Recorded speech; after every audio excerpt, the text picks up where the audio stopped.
Welcome to CareHero podcast, where our mission is to educate, motivate, and inspire nurses and other healthcare professionals. In each episode, we explore how our guests successfully advance their careers and improve the lives of their patients and residents. We share practical tips and success stories to illustrate how you, our care heroes, can grow in your own personal and professional lives.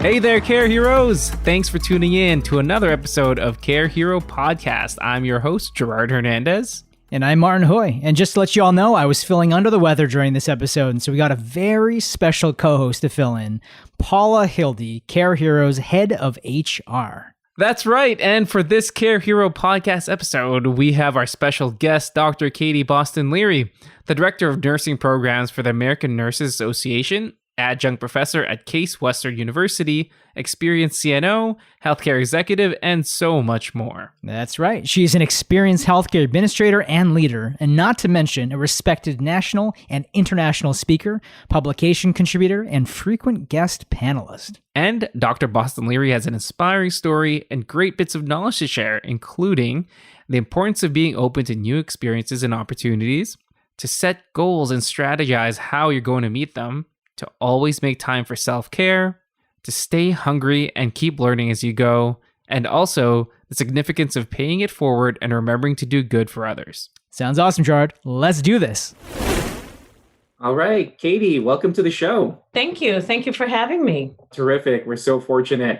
So we always start off our show with this question. All of our care heroes, including yourself, are superheroes. But if you had to choose one superpower, what would that be and why? Ooh, so I would choose the lasso. I know it sounds pretty easy, but I'll do the Wonder Woman truth lasso because I really do want for there to be some honesty in sharing thoughts and ideas and what have you with me, and for there not to be any fear to give me feedback. So, and it's interesting because I found that the higher up the ladder you go, the more unlikely that people will be able to feel willing or feel free to share their true feelings and concerns about things. So whenever I'm in those situations, I would love to whip out my lasso. And I'm sure that would actually cause a visit to HR, but that's what that would do for me. No, absolutely. That's definitely the most interesting and probably and best, I would say, superpower that I've heard. To get back to your point, as you get higher in your professional career, getting the truth out of people, whether good or bad, is something that's very important. More than likely, you could help that individual. Yeah, and it'll be efficient too, right? Instead of having a number of meetings to get to the real truth, you just do it in one. You just whip out the lasso and get right to the nitty gritty. So, perfect. That's a great point, Katie. Like, I know being the director of HR, I have difficulty with people coming to visit me. So you do have to have that rapport.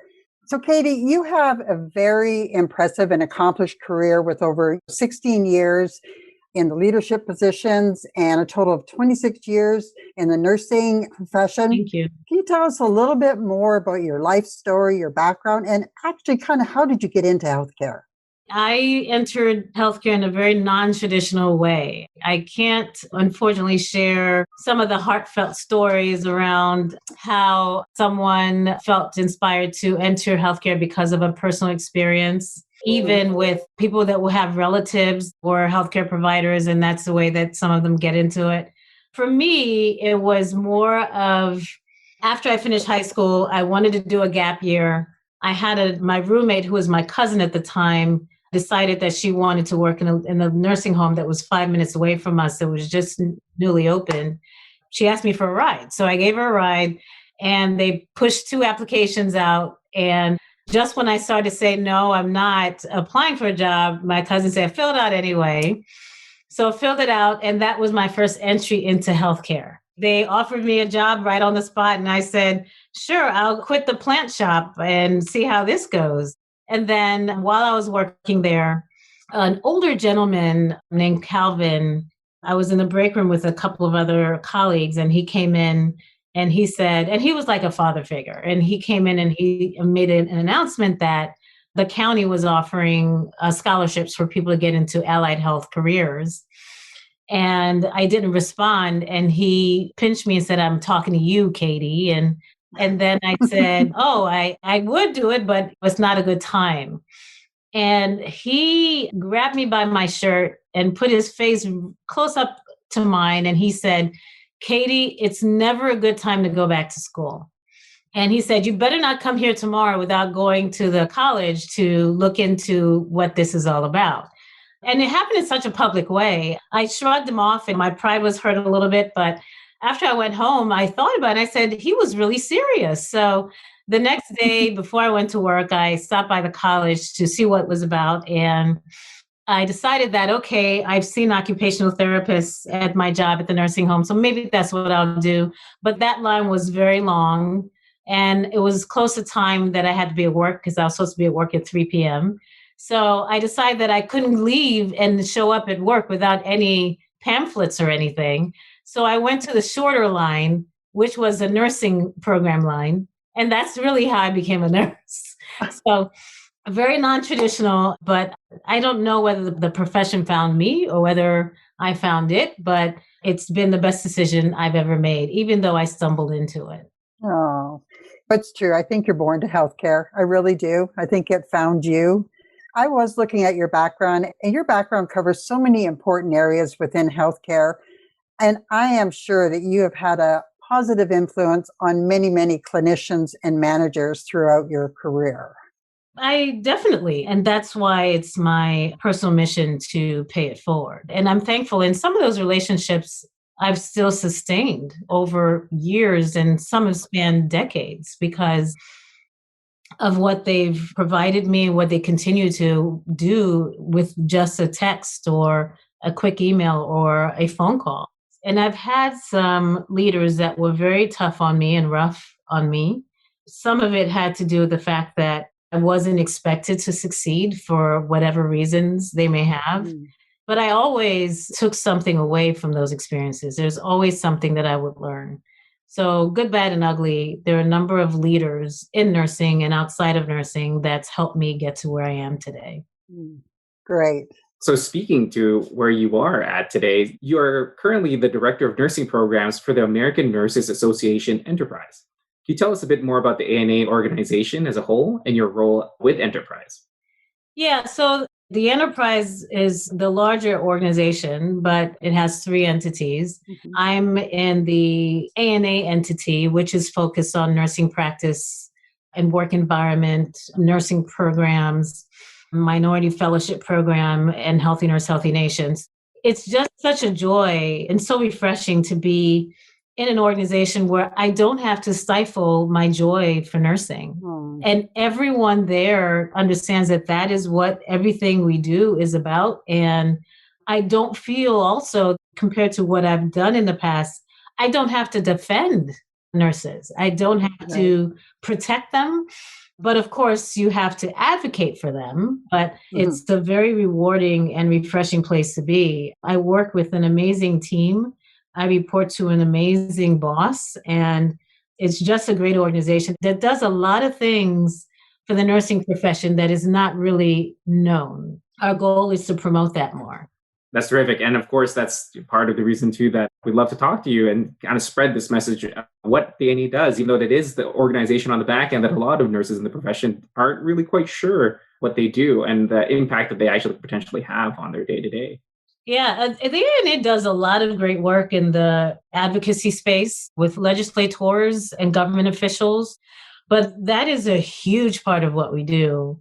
And then part of what we do in my division that I'm in, we try to lay the foundation for practice and also understand with gathering intelligence what's important to nursing and how we can impact that. So using that information to determine what we can do to advocate for PPE and to workplace violence for nurses and all the other things that nurses tend to struggle with. That's really great. And you know, a big impact too, Katie, is your new grads. They really do need this type of information because, and with the pandemic, you know, it's hard for them to find jobs and to obtain this information. So that's really great. You are a very busy woman with your schedule. What's a typical day in the life of Katie, at work or at home or both? Ooh, that's a good question. So right now it's all combined because we're all working from home and our building is closed. So Mhm. I wake up. I always try to start my day with exercise because of what it does for me physically, but what it also Mhm. does for my psychological well-being. So I always start with that. Even if I have 15 minutes to my first meeting, I still pull up a 15-minute workout on YouTube and do Okay. it. So Mhm. then after I do my exercise and shower and everything, I'm dressing for work. And of course, waist up needs to look very presentable. You got it. And try not to stand up Yeah. if the camera's on. During that time, my husband, who's also working from home, so what he'll do is we split our breakfast days where I'll make a smoothie for two and I'll give him one. He works in the basement. And today he surprised me with a light sandwich for breakfast while I was in a meeting. So try to fit in breakfast. Lunch tends to be hard, but you try to fit that in. All those things give me energy throughout the day. And I try to end my day at the same time because I have a process with my husband where he's a big Jeopardy fan. And Oh. so we always make sure we do that every evening. And then what I also try to do before I turn in for the night after dinner, I try to do like meditating and yoga. That's helped center me. I know a lot of people who know me would say this is not the Katie I know because I am so scattered and I tend to be doing so many things at once, but I'm learning to be better to myself. Sounds like you've got the life-work balance, home life down pat. I wouldn't say that, but I'm moving the dial in the right direction. Okay, good. Of course, you have to keep the energy up for your role, right, of being the director of nurse program. So just like the love that you have for life, it seems, what do you love the most about being the director for nursing programs at ANA? I think it's really about being able to impact the profession. In this role that I'm in, it's a broader social change that you're involved in. And it sings to me. It gives me energy every day. Oh. And it's the best opportunity to really give back, like pay it forward, as you mentioned earlier. Yeah, absolutely. So, Katie, what do you feel is the biggest challenge in your role now? Now, I know that COVID has added extra challenges to people working at home, but as a CNO, what's the biggest challenge and how do you overcome that?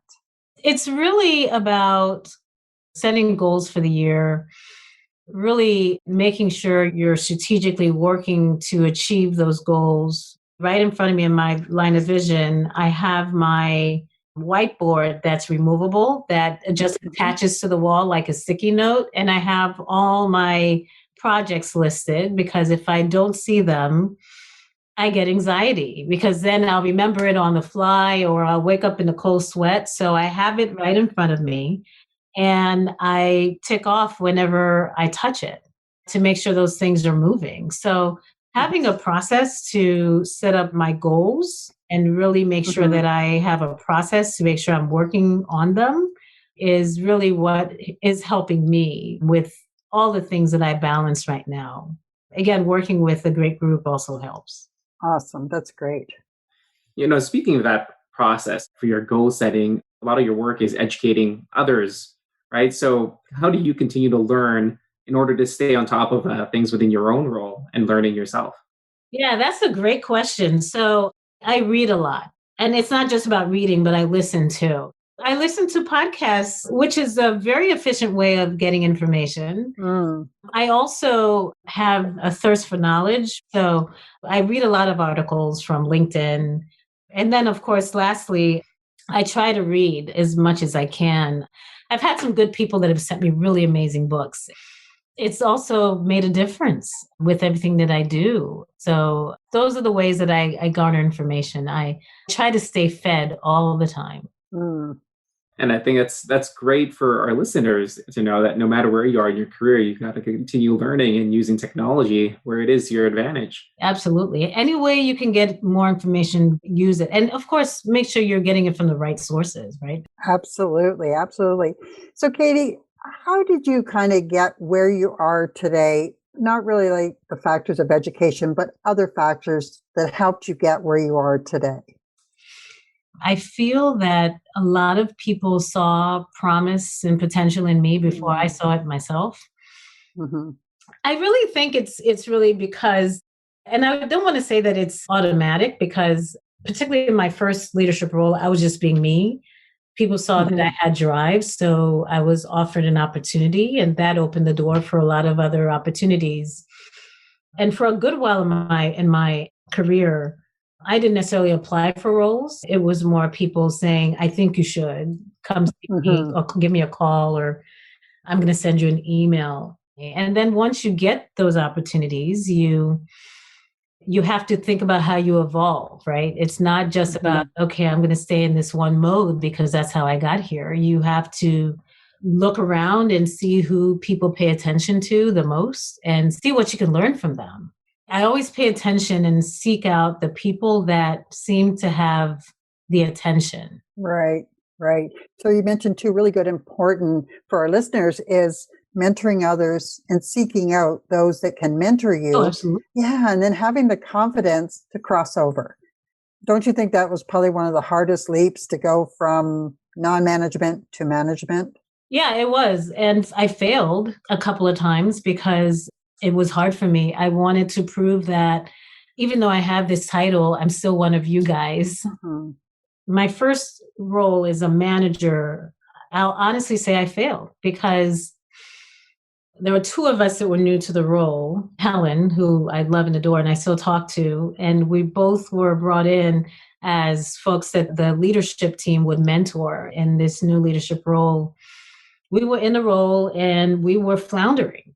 I felt that it would be an easy transition because these are folks that I knew, I had worked with them before, so they will accept me, and not necessarily so. And so I was so task driven and I so wanted to succeed.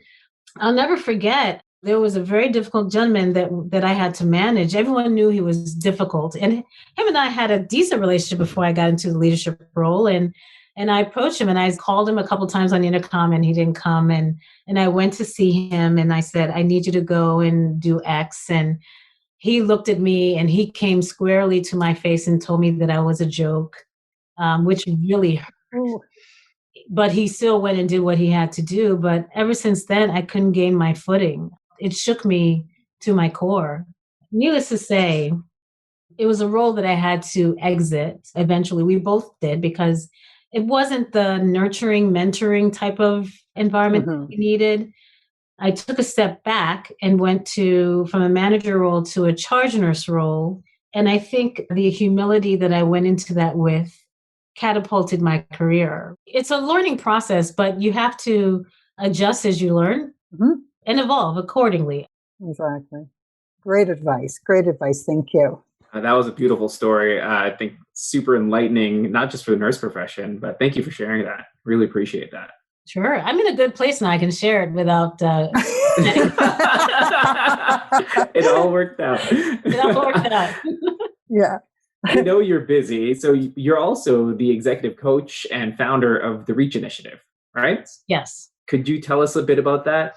Yeah. So I've always believed that I probably would have suffered a little bit less if I had the support and resources that I now know I would have needed. So I set that up to really have a program to help nurses navigate through some of what I did earlier in my career.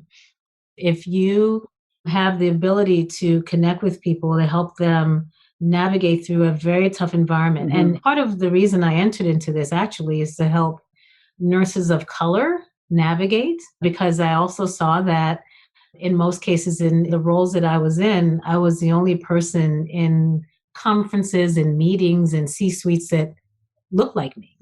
So I felt that it was part of my charge is to help nurses get there. Sounds like a terrific initiative that's definitely positively impacting, expanding your reach, that you already have such a significant impact on people here. So thank you. Thank you. Yes, that's really great. Katie, we know there must have been so many, but What is the most inspiring or rewarding moment you've had in your career? Ooh, organization going through a tough time financially. We had to look at positions and we had to identify roles that we had to eliminate, which meant that people would not have jobs.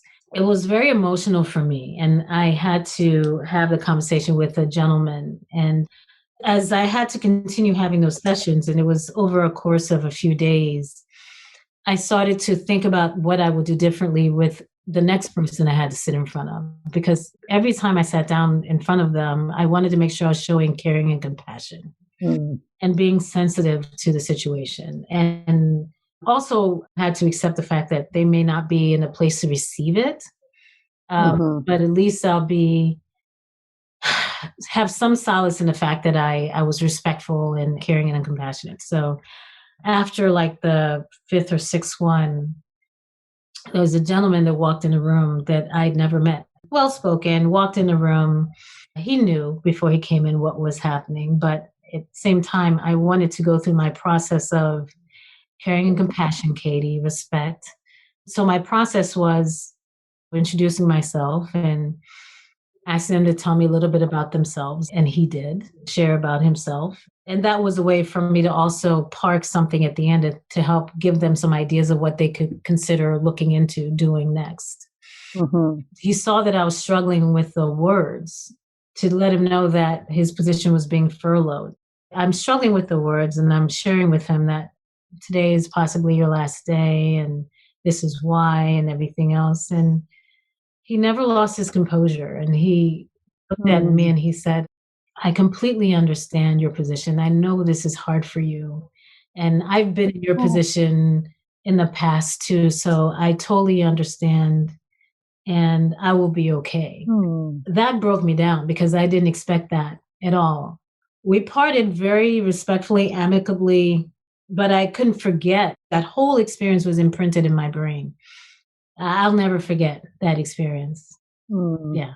What a beautiful story, Katie, that you shared with us. I mean, this is the kind of conversation that happens across the country regularly. So for you to give us this insight in your particular situation and how it turned out different than 99 out of the 100 conversations, I'm floored. I'm just amazed at this story. Thank you for sharing this, and just shows like how he showed you empathy and how that developed into such a beautiful friendship here and more for him in his career. So this is amazing. Yeah. And he would always try to make sure I knew that he's doing great and he just got his evaluation. And I have a vested interest in his success too, because I care about him. So every time I get a text from him, and he insists on calling me Miss Katie, even though I tell him don't do that, it just makes my day every time I hear from him. Oh, that is awesome. In my position, stories like that are amazing. They really are. Yeah. I mean, to validate something that you have to do, you don't want to do, and have it turn around like that, that is absolutely amazing. That kind of leads me into my next question. Can you think of some advice that was given to you that changed your whole career life that you would like to share with our listeners that might help them too? That's a great question, Paula. I've received advice from so many people. I worked for someone who always had quotes and cliches that always stuck with me, and it set up my blueprint for how to operate. At the time, they were silly and they didn't make sense, but in retrospect, I was like, oh my gosh, I get it now. So I have someone who I still stay in touch with today. A couple of things that she shared. Well, actually, I'll share three. She gave me the advice of the interview, the one about you're always interviewing when you're not, that one.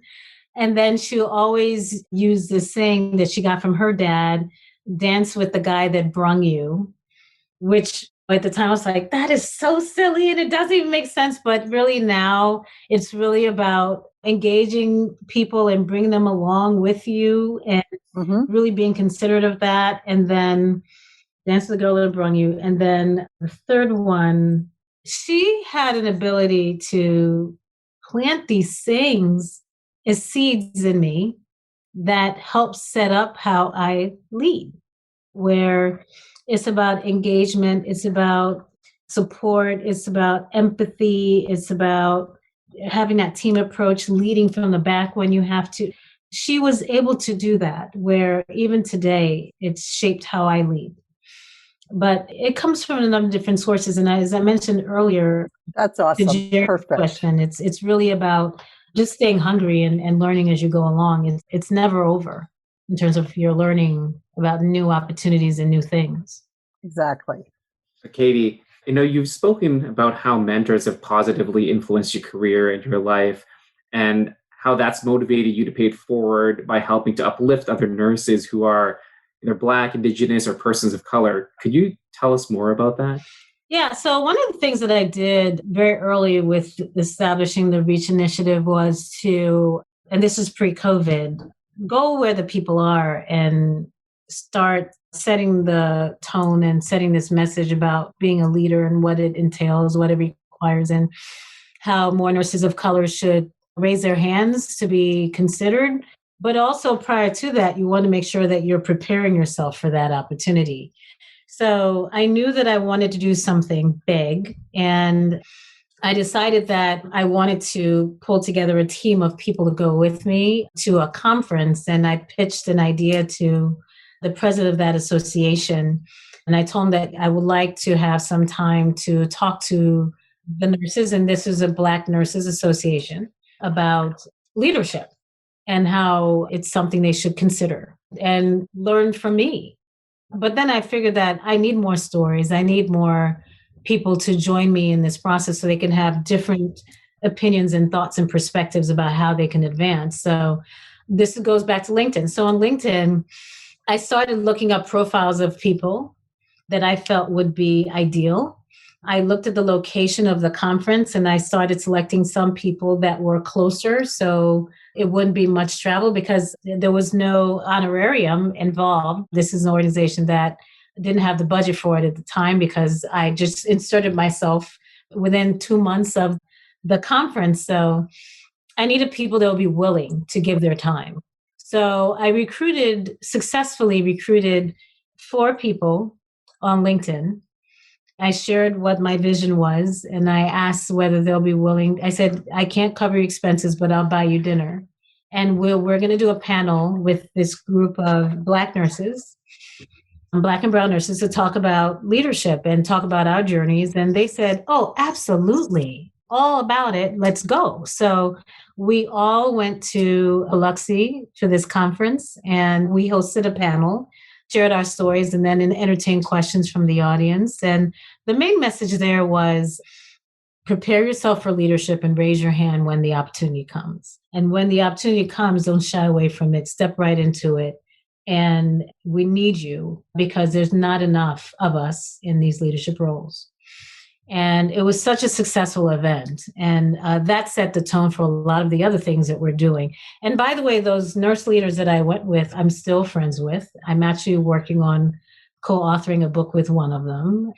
The other, we still talk from time to time, and we've done surveys. We do a number of projects together. We go on Clubhouse and do shows on there too. So it's just been a labor of love. And if anything that we can do to help increase the numbers and move the dial for more diversity in nursing leadership and healthcare leadership overall, you have me at hello. Absolutely. I think that's a great takeaway too for our listeners, to take the initiative when there's the opportunity. And there's people out there that's willing to support, such as yourself and those other nurse leaders. There is support out there, and don't be afraid to do it. Yeah, and make sure that you prepare yourself for these roles, and also recognize that the journey is going to be hard. It's not going to be easy because you're finally in the chair. The work is even harder once you get in the chair. And that's what I found. It's unfortunately the way things are. You have to prove yourself. One of my colleagues actually did a survey on Black chief nursing officers and the over-readiness that goes into being in that role when you're a woman of color. I can attest to that. I always felt that I had to jump higher and run faster and stay longer because that contributes to my staying power. Some of it was self-inflicted because in one case where I was working in the hospital in the rural part of the state of Maryland where I didn't know any better, and it was a population that was 80% white. I just knew that it was close to home, so I took the job, and I had all these insecurities, and I constantly did more than the next guy because I felt that that's the way to justify being in the role. But you have to be aware of that and really do what's best and stick to your values, most importantly. Exactly. Exactly. Thank you for that. So, Katie, we have 2 more questions here to wrap up. It's been such a fantastic conversation. So here's a question that we ask everyone. So say you get to travel to the future. What does the future of nursing look like in your field? Ooh, that's a good one. So definitely no pandemic. Yes. No pandemic, a lot of PPE. But I'll say a diverse workforce more than it is right now, and a diverse leadership workforce as well, where there's more representation. I'm all about how a lot of institutions, their workforce should mirror or mimic the population that they serve. Mm-hmm. And there should be a constant effort in make sure that happens. And then the other thing I'll say is for there to be enough resources to help a lot of nurses and nurse leaders be prepared for these roles and to keep them there. For good mentorship programs to exist and really strong coaching programs to be a standard versus what you tend to see where coaching is brought in when people are in trouble. Right. To try to save them. And I know, Paula, you can relate to this. So yes, that's what I hope for. And I think if we have strong leadership and what's happened recently, even what's happening now in the country, it's a testament to how important leadership is, number of respects. So think about how organizations would be different if they had the strong leadership. That, not to say that it isn't, but there's a lot of variability. So leadership is very important for times like these. And for there to be a true investment in the leadership that we should have from a diversity front, competency, and intellect, I think would move us tremendously for better outcomes for the communities that we serve. Perfect. Certainly. With leaders in the national level, even such as yourself, the future can only be thought of as bright. So thank you for that, Katie. So, Katie, kind of wrapping it up, what are your final thoughts for our care heroes or advice? The advice that I'll give is have a never-ending pursuit for balance. It doesn't necessarily mean that you'll get it consistently because we're in a very dynamic environment and things tend to happen, but never give up on that. I really believe in self-care and finding joy in spots where you can get it. Not being defined by what you do, but who loves you and who you love. And using that as a starting point for everything else. That is perfect. Perfect. Katie, I just have to say you're an HR director's dream manager, CNO, mentor, teacher. You're the whole gamut. You're just the whole thing. It came with time. I wasn't always this way, but life is a great teacher. So thank you, Paula. I appreciate that. No, thank you. It's been such a pleasure and very refreshing speaking with you. Thank you. Thank you. You guys are great. Wow, Martin, Katie was such a thoughtful, insightful guest. Yeah, I wish I could have interviewed her. We'll have to have her back on the show one day. Oh, I don't see why not. Now it's time for the handover. All right, Care Heroes, here are our top takeaways from this episode. Be open to new experiences and opportunities. A path that you never planned on taking before might actually end up being the one that was meant for you all along. Set goals and strategize how you're going to meet them. Keep yourself accountable, and always make sure you're taking steps forward and making progress. Make time for self-care. Never forget to make your own health and well-being a priority every single day. Stay hungry and keep learning as you go. There's always room to evolve. And last but not least, pay it forward. Always remember the good that people have done for you and do good for others in return. Oh, glad to hear you're back to normal, Martin. Awesome handover. We also want to thank our Care Heroes for listening, and don't forget, rate our podcast on your favorite podcast app. If you want a shout out on a future episode, just visit careheropodcast.com. Go to the Contact Us page and submit your name, role, and location for a shout out on a future episode. That's right, Gerard. Now it's time for some shout outs. We want to give a shout out to Tiffany, registered nurse from Tempe, Arizona, Alex, occupational therapist from Seattle, Washington, and Jeremy, licensed vocational nurse from Fort Lauderdale, Florida. Okay, Care Heroes, thanks again for joining us on the show. We hate to say goodbye, but don't worry, we'll be back again soon. Same Care Hero time, same Care Hero channel. Thanks for listening to CareHero Podcast.